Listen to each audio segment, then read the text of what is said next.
Assalamualaikum warahmatullahi wabarakatuh semuanya. Perkenalkan, nama saya Nur Aziza. Pada kesempatan kali ini saya akan mengajarkan materi tentang indahnya keberagaman bangsaku untuk anak kelas 4 SD.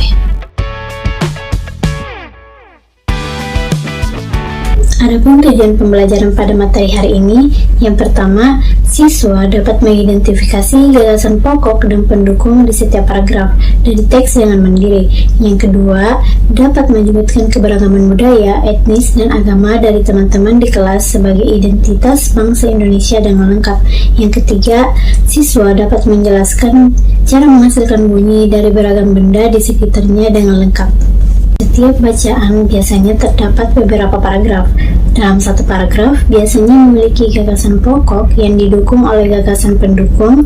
Gagasan pokok adalah ide utama yang dibahas dalam bacaan berupa kalimat inti atau paragraf. Sedangkan gagasan pendukung adalah uraian atau tambahan informasi yang dapat mendukung gagasan pokok. Nah, jadi setelah kalian mengetahui pengertian dari gagasan pokok dan gagasan pendukung, silahkan kalian buka buku tematik kalian, tema 1 kelas 4 pada halaman 1 sampai 2. Nah, dalam halaman tersebut terdapat bacaan dengan judul Pawai Budaya. Kemudian tugas kalian, temukanlah gagasan pokok dan gagasan pendukung dalam paragraf bacaan tersebut. Anak-anak, hari ini Ibu juga akan membahas atau menjelaskan tentang keberagaman budaya di Indonesia. Nah, contohnya di sini sudah ada gambar seorang anak Bali yang memakai baju tradisional dan juga ada rumah tradisional Bali. Nah, ini merupakan contoh kebudayaan Indonesia. Seperti yang sudah Ibu sebutkan, kebudayaan Indonesia itu kaya akan suku, agama, ritual, dan seni yang telah berkembang di seluruh pulau dengan lebih dari 1.300 kelompok etnis dan ratusan bahasa daerah. Indonesia memiliki sejarah budaya yang berbeda yang mencakup tarian, musik tradisional, pakaian, upacara keagamaan, dan upacara adat. Bentuk keberagaman budaya di Indonesia contohnya yaitu ada keberagaman agama, budaya, bahasa, dan alat musik yang beragam. Nah, anak-anak, ada beberapa cara yang dapat kita lakukan sebagai warga negara yang baik dalam menghargai perbedaan tersebut. Misalnya, yang pertama, bersikap menghormati dan menghargai. Yang kedua, tidak mengejek budaya atau tradisi orang lain. Yang ketiga, ikut melestarikan budaya lokal. Dan yang keempat, kita berpartisipasi dalam kegiatan lintas budaya. Nah, sebaliknya, sikap yang harus kalian hindari karena tidak menghargai perbedaan dalam keberagaman adalah yang pertama, hanya bermain dengan teman yang satu suku. Yang kedua, tidak menghargai orang yang sedang beribadah. Dan yang ketiga, membeda-bedakan orang yang berbeda daerah asal dengan kita.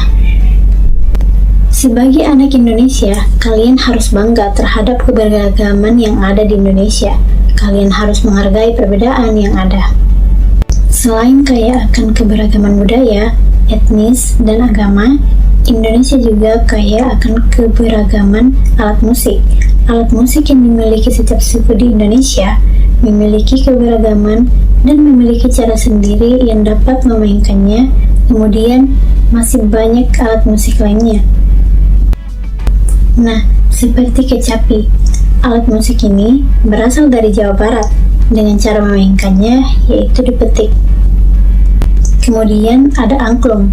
Alat musik ini berasal dari Jawa Barat juga dengan cara memainkannya dengan digoyangkan. Lalu ada tifa. Nah, tifa ini adalah alat musik yang berasal dari Papua dengan cara memainkannya itu dipukul. Nah, setelah kita belajar tentang banyaknya jenis alat musik di Indonesia dan bagaimana cara memainkannya, tentu setelah dimainkan, bunyi musik tersebut akan menghasilkan bunyi. Segala macam bentuk bunyi berasal dari benda yang bergetar. Nah, getaran dari suatu benda menyebabkan gelombang bunyi. Kemudian segala macam benda yang menghasilkan bunyi disebut dengan sumber bunyi.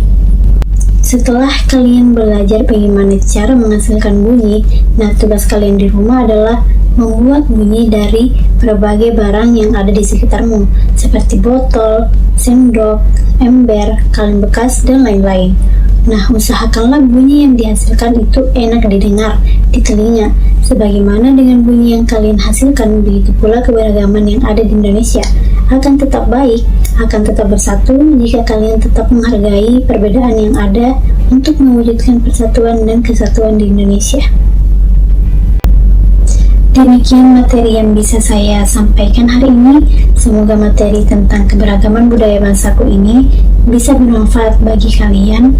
Ini yang sudah saya sampaikan dapat diingat dan diterapkan dengan baik.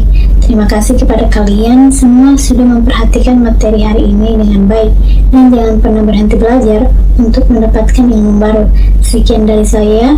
Billahi fisabilillah, fastabiqul khairat. Assalamualaikum warahmatullahi wabarakatuh.